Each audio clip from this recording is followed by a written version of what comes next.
Hey guys, we're going to do us a couple drills today. It's the 10-8 drill by 10-8 Performance.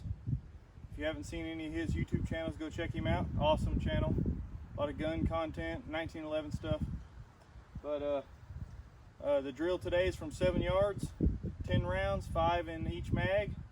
And we're going to do 5 rounds at the chest off the buzzer and speed reload 5 rounds at the head.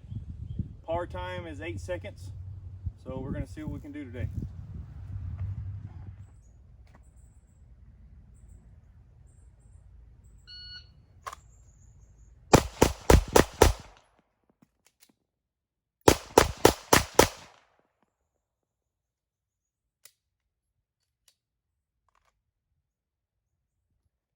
All clean hits.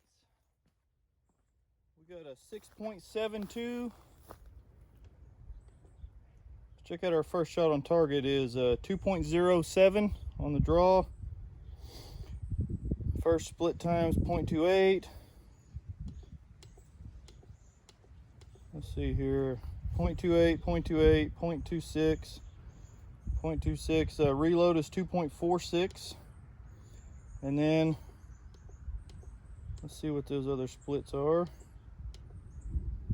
0.30, 0.27. 0.28. So not bad. Par time was 8 seconds. We made the par time. So all clean hits within the appropriate target distance.